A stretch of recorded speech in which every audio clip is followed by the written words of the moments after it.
Everybody, good evening. We're going to go ahead and begin our bargaining, and tonight we're going to use microphones. Yeah, they set us up with mics. Testing 1, 2. Is that better? Yes. And I just got done saying, no, we're just going to not use microphones. We're going to do something different. Good evening, welcome. This is session 2 of bargaining between Polk County Public Schools and PEA. Thank you for coming this evening. We appreciate your patience. We were working on trying to get some of the tech loaded up so folks that are online listening can also view the presentations beyond just the audio of what we're going to be talking about tonight. For those in the room, there is a sign up going around, as well as an abbreviated agenda tonight, because basically our agenda is for Polk County Public Schools. We're going to respond to what PEA presented last time, and then it'll be their opportunity to respond to what we presented tonight or otherwise. So I think that's it. Any other housekeeping things? Nope. Thanks everybody for being here. All right, here we go. We wanted to start tonight talking about school year 25 and 26 comparison of costs for all positions. Yes, last time we were together, we took back PEA's proposal, and I spent quite a bit of time taking apart all these pieces, because this summary sheet right here teases back into multiple spreadsheets. And so I spent quite a bit of time taking that apart. The part that I wanted to start with tonight goes beyond what was in those spreadsheets.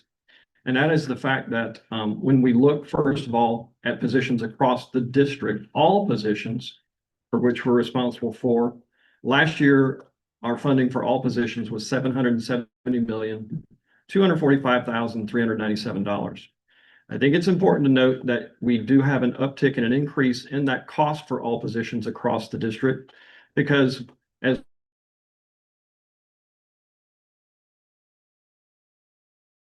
increase in FRS, and we also included the amount with the TISA, which we had remarks, on the record last time with respect to the TISA and the state monies.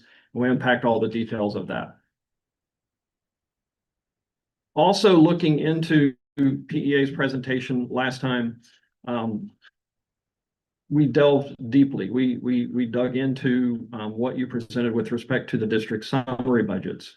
And the numbers that were on the summary sheet, and as I keep referencing the summary sheet, I'm talking about this sheet, continued to reference back to values from this particular sheet.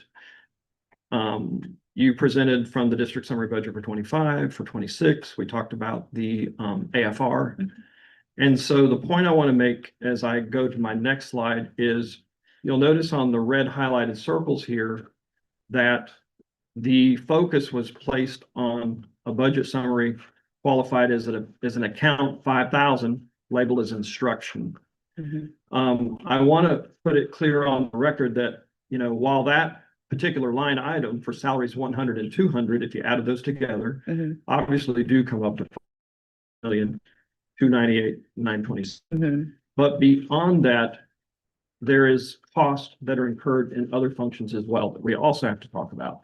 So we're gonna need to keep that in front of us too, because we have staff that's covered by PEA that's in the 6,100, the 6,200, 6,300, 64, all the way down to 65, and ESPs and paras and some of the other functions down through there as well. So to just say the cost is 505,298 in that summary budget, I want to make the point that it goes beyond that. I also want to talk about the fact that we do have vacancies, and we talk a lot about laps at the table. It's a common subject. We talk about it. Laps, in case that's a new term or you're not aware, that's where we talk about the monies that are in the system, sitting and waiting for people to occupy those vacancies when they're hired. And we talk about those lapse monies. We know that at this point in time, we have 360 true teacher vacancies. I've unpacked that with personnel. We can give you more details on that. We're tracking with respect to where folks are with onboarding, where they are in their clearing process, and with their application process. We know that if we hired for those 360 true positions, that's a cost of $27,672,829. That value is costed at the equivalency, which we use in the staffing process, and that's $76,868. We also know that we got 22 para vacancies, and that's a cost of $895,000 for 444 as well. I told you we took apart what you presented. And I wanted to start first with this is coming from this particular document. We shared it in a shared drive. This was a handout last time as well. The first thing I want to make everyone aware of, I don't think it's any secret. There was an update done from from when we were together. I was going to say last night, when we were together last time at the table. And I believe, if the record would correct me, I think you offered you were going to correct those or whatever. Yeah, but they weren't on hard one copies. So I want to make shared it drive. clear that if you're still looking at a hard copy, it's not going to reflect the values that you see on the screen. But that is a screenshot or a snippet from the updated values. Those values for grandfather pay for performance, OTPT, para, ESP, those do track back to those spreadsheets that I'm being informed with Stephanie and I and our teams have been responding to with respect to when we closed out February 25 on the last bargaining cycle. So we agree that that's 520,540,346. The next piece is, again, a snippet from that same sheet. And I actually have no additions or remarks to make about that with respect to the fact that that does reflect the numbers that were taken from a report that was run in our system on 7/30. And then you'll see there in the remarks that those were the agreed upon personnel numbers and pay levels from 8/26. The report data was 7/30. The meeting date that we agreed on was 8/26. And that value is 491,623,927. And you can see it broken out by the various groups there. In those reports, the spreadsheets we're talking about, we also drill into how many people are at each of those different marcations. And I'm going to talk more about that in a little bit as well. The next piece I want to talk about is what I followed along and what I thought was the logic. Where it said the current total cost difference between 24-25 and 25-26 for all PEA contracts. So if I remembered your math right, that would have been the 520 from the previous year, subtract from the 491 to get us at the 28 million difference. I have a concern with that because I wanted to come back and I'm going to talk tonight with respect to our vacancies and our laps and positions that have been hired since we ran the 7/30 report. We actually have expenditures and anticipated costs of $520,192,200. So to the logic of comparing the two, rather than the 520 minus the 491, that would be the math of 520, 540, 346, subtracted from 521.92. And I'm going to unpack that number in a minute. But we don't arrive at a $28 million difference. We arrive at a $348,146 total difference. So that's quite a bit different than the last time we were together. And if you'll take a minute with me, I want to unpack that value and how we got there. The first is the spreadsheet that we came together and we talked about and agreed to was for a total number of people, 8,359. Okay. Those were people that were across all of the groups and various levels. And hiring didn't stop after that meeting day. We continued to go through the recruiting process. School was starting. We're going through 8-day reviews. And to the date of 8/31 of our data we're running of people we've onboarded and people that are coming into the system, we have 8,581 people. So we've increased 222 people since we were at the table last. Now, I value the fact that we wanted to have those numbers to come together to, so we could have a point in time or a value with a group of people that we work out from. And so that's why when you look at this slide, you'll see that we're working out from the 491 million, which was the cost of those agreed upon numbers, okay, of 826. That was a group of people in the system as of 7/30. So if you take the 491 million That was the cost for all of our teachers, our paras and ESPs based on that 730 report with 8,359 people. Then if you add in the cost of our impending vacancies that are out there, that's an additional cost of 27,672,829. And then the cost of our para vacancies that are impending and posted, that's a cost of $895,444. That's where our grand total of 520,192,200 comes from. So then if we look back again, taking from the summary that we took apart and evaluated closely, the cost of the 5% raise that was presented last time was 516 million. Now that was based on a 5% increase for the people that were reflected in the 491 million value, not for the additional folks that had yet to be hired since we were there.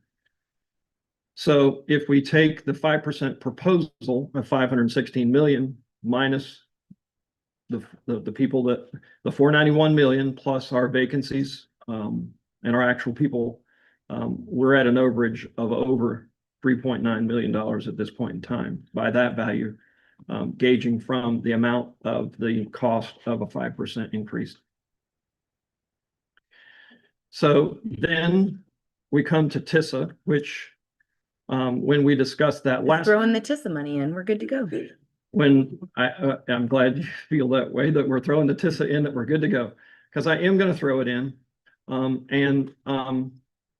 It was remarked last time that, you know, quote, here's our proposal. And then with the TISA, it is the amount that it is. And I think the remark was made for the district to go forward and do with it whatever you will. Based on the 5%, That's correct. plug it in however you need to report So, to the district. or to the Outside and state. separate and apart from the 5%, I'm going to make a proposal based on the TISA. And so I want to be clear about that. That's the $3 million, 437,934 amount. That does exclude charter. We discussed earlier, it starts at 4.1, take out the charters, you arrive at this value. So we also looked at the data that we shared back and forth. It appears that we have 1,230 teachers that would be less than 2 years that would not be included. So cutting out AAD, AAD 00, AAE 01, that's 1,230 teachers that would not be eligible under the state criteria by statute for TISA. So our proposal is for $662, including benefits per teacher with 2 years or more related experience on teacher pay for performance or grandfather schedule, except those AAD, AAD 00, and AAE 01. That does include benefits. It's 542 salary plus 120 benefits for 662 total. And my last slide is this. I'm ending with where I started, reflecting back on total monies. With our total monies expended for 25 for total staff, we had an ending fund balance of 6.7. That was shown in our 6/30/25 data runs. And looking ahead to school year 26 with our $776 million expenditures, including TISA and our FRS increases, we're projecting an ending fund balance at 5.3%. The difference between school year 25 and 26 is $6,324,839, and that is including the increase of FRS and TISA. I wanted to be clear with respect to where we are with the bargaining piece that we would be formally rejecting the 5% proposal presented on 9/16. And I am going to hand around for everyone's consideration or otherwise the slide of the district proposal of the TISA proposal. Because what I'm saying is that would be my proposal tonight is with respect to the TISA of the 3.4 million for those groups of teachers. So we're going to hand that around.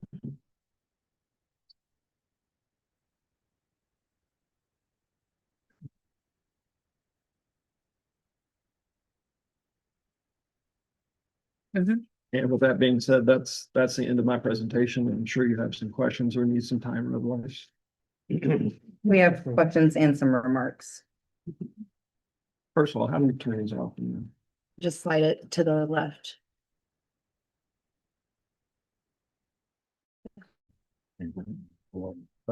Got it. Thank you.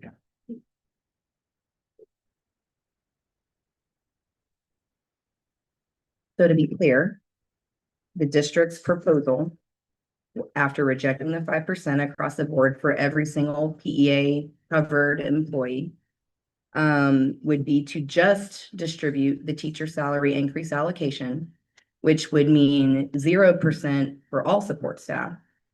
That would mean 0% for teachers in years 0, 1, and 2. And that would equate, just so everybody here and listening, either here or home, understands, this equates to about $50 a month before taxes, the historic raise that our governor so graciously gave the districts. Do I have that correct? 0 for everybody else except people who qualify for TISA? Backwards to qualify what you said, but it's whatever the math would be of the 5, the amount in my slide divided by 12. Yeah. Okay. Question. Last year, when we costed this out, we costed out the people that were physically in our schools doing the work. We did not cost out the 25.1 million last year, did not have vacancies considered last year. It was the people actually getting the money. And so when we propose the 5% across the board, it's the people actually getting the money. Because if history tells us anything, over the last few years, we will sit with about 250 vacancies most of the year. Okay, historically, that is what we have sat at. And whether we want to place blame at the state, whoever is to fault here, that is the reality. The reality is that we sit with about 250 vacancies all year. When we agreed upon these numbers, August 26th, we know that personnel numbers change even within the day. That we have to agree upon a snapshot in time. And we agreed on August 26th to look at that snapshot. Okay. So I believe it's unfair to bring in numbers from 8/31 when you have that information and we do not. I will say I'm very disappointed. I think our team is disappointed because we are dealing on the ground. Our people, us, are being hit. We are being bit. We are being spit on. We are dealing with violent behaviors. We are having to do more with less because we have less people. Even when we looked at the initial data coming in, we had about 300 less people overall that were in our schools outside of the vacancies. We have less people, but yet we are expected to do more and more with less and less. We are expected to hold up a system that is intentionally crashing down upon us. We are expected to do that.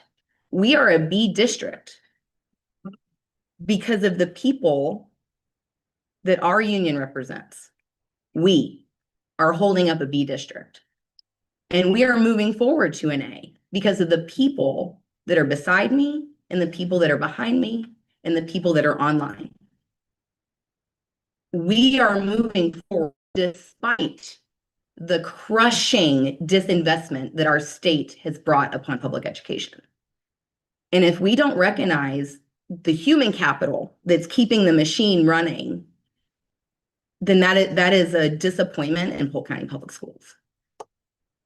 I can say right now that we reject the TISA money as you have presented.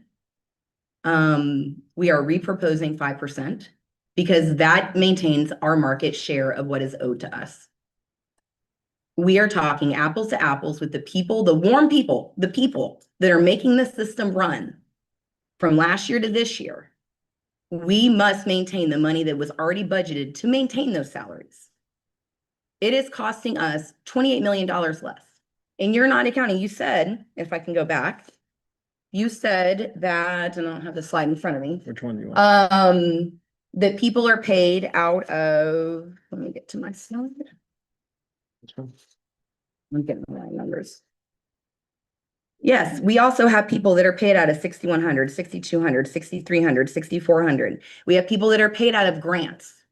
right? We know that. You have about $55.5 million worth of monies that are somewhere else in this budget through federal funding, through other mechanisms, through other line items that do not impact the majority of where our people are paid. A majority of our people are paid out of that 5,000 salaries 100 category.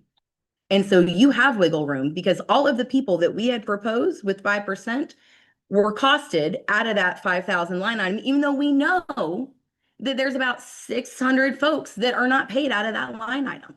That equates to $55.5 million. And we're not talking about vacancies. We're not talking about laps because we're talking about the people that are actually doing the work. Because if our raises last year costed $25.1 million for the warm bodies, the people that are doing the work every day, we're looking at the people that are doing the work every day. And so we're not including your laps. We're not even including your fund balance because we were successful last year in taking your double-digit fund balance back to something that's more reasonable. Because while you might want to sit at a 15% fund balance because that's what the market says you should be at, that is public dollars that should be going to public schools and to the teachers and the staff to educate children. And that money must be spent in this year. And we cannot protect the legislature anymore. The legislature gets to go to Tallahassee and pat themselves on the back, and everybody gets to say, oh, thank you so much. Can I have another?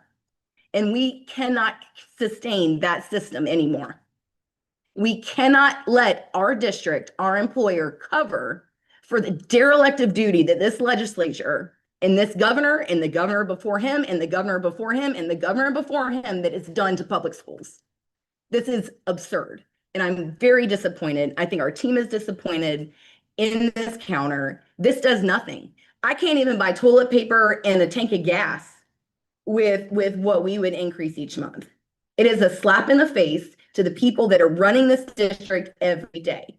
And while you guys have very important jobs, you do not directly educate children. We do. We educate children.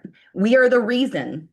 Our 70% of your employee group is the reason that schools exist. We teach, we welcome, we support. We're the ones doing this work.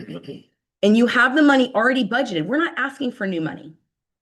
We know you actually don't have any new money this year because, again, our legislature and this governor have a de-investment in public schools.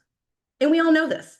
It is very apparent of what's going on. Your slides were wonderful. I mean, not wonderful, but they explained what is happening in public schools. But you guys have already budgeted this money. We are asking that we maintain the money that was already budgeted last year as you budget this year to maintain those raises. We do not have the staff. We do not have the staff that